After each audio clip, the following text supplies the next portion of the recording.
Яг л Супермен шиг хэрнээ сэтгэл зүйн хувьд докторгүй, агуу их хүч чадалд нь аимшигтай төлөөс дагалдах нэгэн сонирхолтой дүр бол Sentry. Тэр бол 1 сая дэлбэрч буй нарны хүч чадалтай, Marvel-ийн алтан хамгаалагч. Бас сэтгэл зүйн хувьд асуудалтай, аимшигт эсрэг дүр. Marvel Comics хэд хэдэн удаа яг л Супермен шиг дүрүүдийг бүтээж байсан түүхтэй. Blue Marvel, Hyperion, Sun God, Wonder Man гэх мэт. Харин Sentry бол үнэтэй л адил Суперменээс санаа авч бүтээсэн дүр.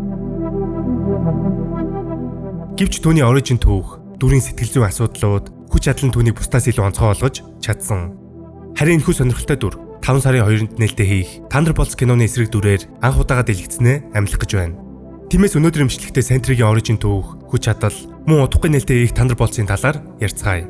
Харин та бүхэн лайк болон subscribe дарахаа бити мартаарай.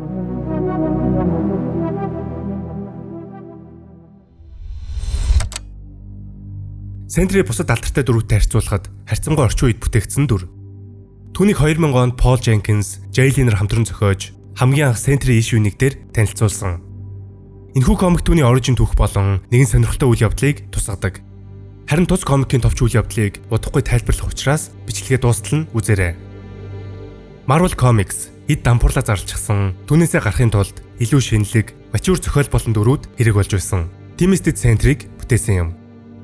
Харин Marvel студийн хувьд оргил зэгээсээ уруудан фэнүүдийнхээ урмыг хугалаад буй энэ цаг үед Sentry ахин иргэн ирж дэлгэцнээ амлах гэж байгаа нь сонирхолтой.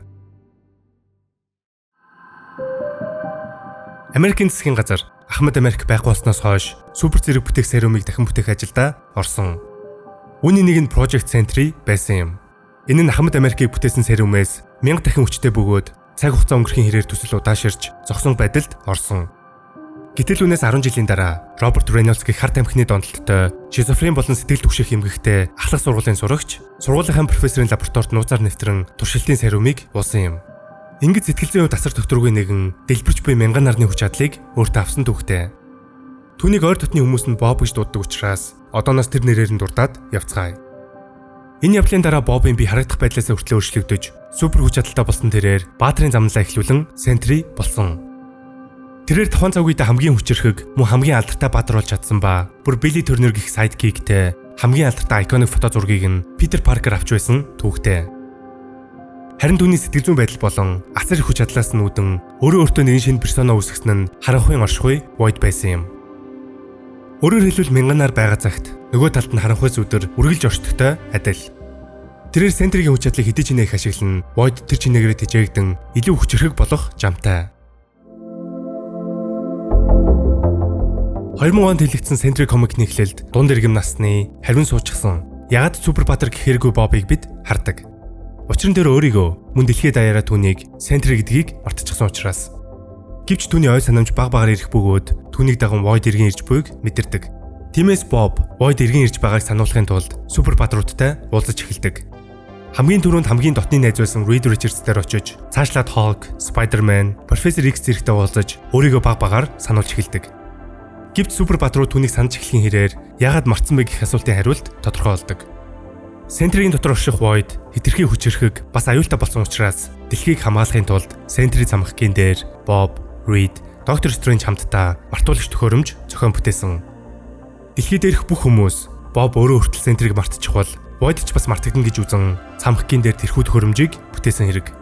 Харин комикны төгсгөлд Sentry өөрийн харанхуй персона Void-тэй тэмцэж бусад супер баатрууд ч түүний эсрэг зогссон ба Bob эцэст нь өөрийгөө Void-оос салангад орших боломжгүй гэдгийг ухааран цамхагдах төхөөрөмжийг дахин ачааллуулан төгсдөг үлээ. Гэвч үүнээс хойш Sentry-гийн түүхийг зохиолчид янз бүрээр өөрчлөн бичгийг оролдож том ивентүүд дээр ч Sentry чухал оролцоотой гарч ирсээр байдаг. Үүний хамгийн том жишээ бол King Black event дээр No Sentry-г хоёр хэсэгт хуваан түүний доторх бяцхан Void хүртэл наалын өмнө сүгдэх ёстойг сануулдаг хэсэг. Гэсэн хэдий Sentry бол Marvel-ийн ертөнцийн хамгийн хүчирхэг баатруудын нэг мөнөөсөө мөн. Тэрээр асар их физикал хүчтэй ба Thor, Hulk нараас илүү хүчтэй гэж тодорхойлогддог. Super Soldier Serum дангааз Библи тартны өөрчлөлт оруулахаас гадна оюун ухааныг нь хүртэл сайжруулан гоц ухаанд болгосон. Siege event-ийн үеэр Дани бурхан Ares-ийг хоёр хэсэгт хувааж хинээс зогсоож дийлээгүй World War Hulk-ийг ганцаараа зогсоон бараг л ялт байгуулдаг. Үүнээс гадна мэдээж нисэх, супер хурд, супер төсвөртэй ба хинээс ч илүү нөхөн төлжих чадвартай. Бүр нарлуунаас ч өөрийгөө хороохоор оролдож байсан ч төсвөр болон идэрх чадвар нь хитрхи хүчирхэг байсан учраас амьд үлдэж чаддаг. Мөн хүчирхэг телепат, мянган нарны энергиэр довтлох, бас энергийг өөртөө шингээх боломжтой. Харин түүний хамгийн хүчирхэг чадвар бол бүхнийг молекулын түвшинд манипуляц хийх. Молекул маань ямар хүчирхэг оршихуй болохыг бүгдээрээ мэдэх бах. Сентри нэгэн удаа молекул мэнтэд тулдаж байсан ба тэрхүү тулааны үеэр энэхүү чадвараа олж мэдэн түүнийхээ тусламжтай ялт байгуулдаг. Өндөр нэмээд өгсөн үнийг амьлуулах, хаалгыг ягалж жаахан хүчийг тайвшруулах, үл үзэгдэгч болох, бусдад хүч чадлаасаа хуваалцах гэх мэт олон сонирхолтой чадвар бий. Мэдээж дөрүүдийн хүчний скейл аль цаг үед ямар ивэнтийн үеэр өрнөж байгаа болон зохиолчдын шийдвэрээс хамаарч янз бүр байдаг ч Сентри бол ямар ч хэрэгэлзээгүй хүчирхэг дүр гэдгийг санахын зүйтэй. Энэ хүчирхэг дүр Marvel Cinematic Universe Thunderbolts кинонд эсрэг дүрээр ирж байгаа нь сонирхолтой. Хэрвээ трейлер болон бусад клипүүдийг үзсэн бол энгийн Сентри болон Bob мөн харанхуй хүч чадал ашиглаж буй Void аль аль нь гарах нь ойлгомжтой болсон.